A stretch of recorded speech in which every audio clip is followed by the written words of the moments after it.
বর্ষা আসতেই ফিরেছে ডেঙ্গি। পরিস্থিতি এখনো ভয়াবহ না হলেও আতঙ্ক ছড়িয়েছে। স্বাস্থ্য দপ্তরের তথ্য অনুযায়ী গত 7 দিনে রাজ্যে আক্রান্ত হয়েছেন 129 জন। চলতি বছরে জুনের শেষ সপ্তাহ পর্যন্ত 1328 জন ডেঙ্গিতে আক্রান্ত হয়েছেন। বর্ষা পড়তে না পড়তেই কিন্তু মাথাচাড়া দিতে শুরু করেছে ডেঙ্গি। একটু একটু করে হলেও বাড়তে শুরু করেছে বিভিন্ন এলাকায়। গত 7 দিনে রাজ্যে 129 জন ডেঙ্গি আক্রান্ত হওয়া তারই একটা ছবি বলে মনে করছেন স্বাস্থ্যকর্তারা। স্বাস্থ্য দপ্তরের তথ্য বলছে, গতবারের মতো এবারও ডেঙ্গি সব থেকে বেশি থাবা বসিয়েছে উত্তর 24 পরগনা জেলায়। সেখানে আক্রান্তের সংখ্যা 176। 2 নম্বরে মালদা জেলায় 174 জন ডেঙ্গিতে আক্রান্ত হয়েছেন। মুর্শিদাবাদে মোট ডেঙ্গি আক্রান্ত 153 জন। হুগলিতে সংখ্যাটা 145 ছুঁয়েছে। কলকাতায় গত 6 মাসে 113 জন ডেঙ্গিতে আক্রান্ত হয়েছেন। গত বছর ডেঙ্গি সংক্রমণ ভেঙে দিয়েছিল 12 বছরের রেকর্ড। এই পরিস্থিতিতে সতর্কতা অবলম্বনের পরামর্শ দিয়েছেন চিকিৎসকরা। জমা জলের পরিমাণটা আমরা যতটা কম করতে পারবো ততই কিন্তু এই ভেক্টর কন্ট্রোল করতে আমাদের সুবিধা হবে। হোম টু হোম সার্ভিলেন্স করা দরকার পুরো কর্মীদের।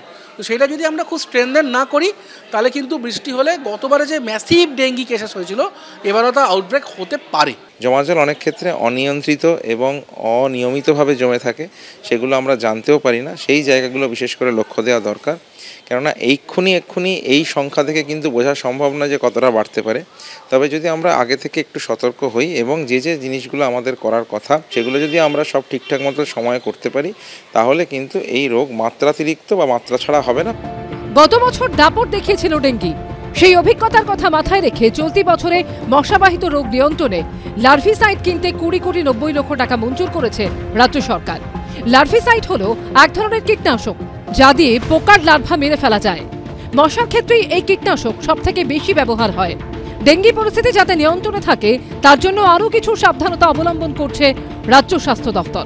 সন্দীপ সরকার ও ঝিলম করঞ্জয়ের রিপোর্ট, এবিপি আনন্দ, কলকাতা।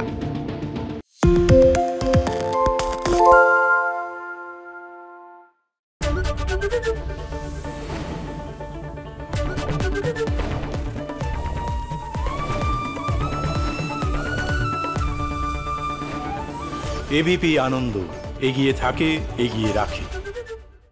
সত্য অন্তহীন, সত্যের খোঁজও তাই, সত্য সন্ধানে তাই আমরা অক্লান্ত, অকুতভয়। এবিপি আনন্দ নতুন ভাবনার প্রতীক, যা মনে মুক্ত, তথ্যে যুক্ত এবং যাবতীয় সীমানার বাঁধন থেকে মুক্ত।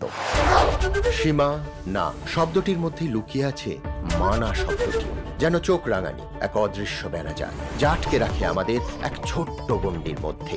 একমাত্র সঠিক খবরই গড়ে তুলবে এক মুক্ত সমাজ। সেই জগৎ গড়ার লক্ষ্যে কোনো সীমানার ঠুকুটি আমরা মানব না। এবিপি আনন্দ, এগিয়ে থাকে, এগিয়ে রাখে।